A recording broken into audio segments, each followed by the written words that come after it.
or pagtatapos sa Tagalog. Pagtatapos ng isang pinto mula sa edukasyon, isang level na magtatapos sa elementarya at muling magbubukas ng panibagong pintuan sa lahat ng ating mag-aaral. Pero sa ilan, ang graduation ay hindi pagtatapos. Ito ay isang commencement exercise kung saan nagbibigay-pugay tayo sa lahat ng mga taong ating nakasama, sa lahat ng mga bagay na nangyari sa atin. Pasasalamat sa ating mga kaklase, pasasalamat sa ating mga teacher, pasasalamat sa ating mga magulang. Tatlong kahulugan ang nais kong ibahagi sa inyo kung ano ang totoong kahulugan ng graduation para sa inyong lingkod. Una, graduation is a time for celebration. Tayo ay magsaya dahil sa isang banda, kahit sabi nga merong krisis na dinaranas ang ating bansa, still, nandiyan ang inyong mga magulang, ang inyong nanay at tatay, maaaring tiyo at tiya, na nagpupursiging maghanap buhay upang kayo'y mabigyan ng magandang edukasyon. Dahil kapwa nila, si Congressman Maggie Gunibundo ay naniniwala, una, edukasyon ang tanging matibay na susi upang maiangat ang inyong kabuhayan mula sa kahirapan. Pangalawa, edukasyon lamang ang maaaring pinakamagandang pamana nila na maiiwan sa inyo na kahit sino man ay hindi mananakaw. Pangalawa, graduation is a time to dream and believe. Kayo ay mangarap ng mataas at maniwala sa inyong sarili na lahat ng inyong pangarap ay magaganap. Lahat ng inyong pangarap ay posible. Maniwala lamang kayo sa inyong sarili. Gaya ng mga bisita nyo dito sa harapan, naniniwala na ang kabataan ay siyang magiging daan upang magkaroon ng pagbabago sa ating bayan. Pangatlo, graduation is time to thank everybody.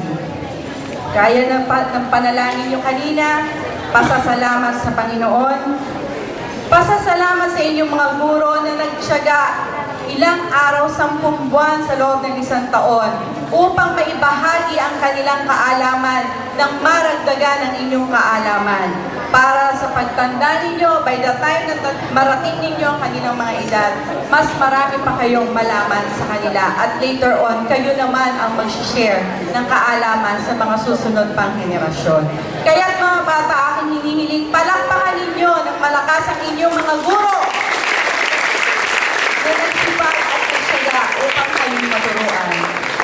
Pasasalamat sa inyong mga magulang dahil hindi sila nawawala ng pag-asa, lagi silang nandyan sa inyong tabi. Kahit sila may mga suliranin, pilit sila nagpapakita ng katatagan para lamang maging matatag din kayo. Kaya pasalamatan nyo rin ang inyong magulang sa pamamagitan ng isang masigabong palakpakan. Mga magulang, maraming salamat. At pinararating po muli ni Congressman Maggie Gunibundo ang kanyang taus-pusong pasasalamat dahil lagi kayong nariyan. Kaagapay niyo pa rin po si Congressman Maggie sa lahat ng mga atikain upang maiangat ang antas ng ating pamumuhay sa pamamagitan ng pagbibigay ng dekalidad na edukasyon sa ating lahat.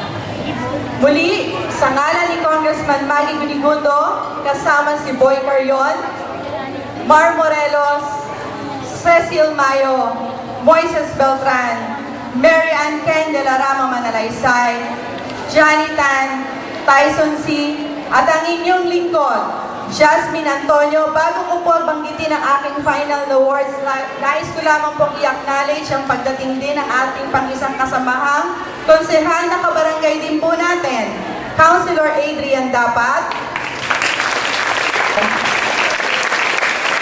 Muli, ito po si Jazz at maginhawang buhay sa lahat. Maraming salamat po. Jasmine Antonio. Ang panunumpa ng katapatan sa pangunguna ni Rogener J. Bardelas, batang nagkamit ng pangalawang Panunumpa ng katapatan. Pamilig sa ko sa marangalan ng ay sama-sama sumusumpa ng aming katapatan sa panalang namin na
Yan po nagtatapos ang ating palatuntunan sa umagang ito.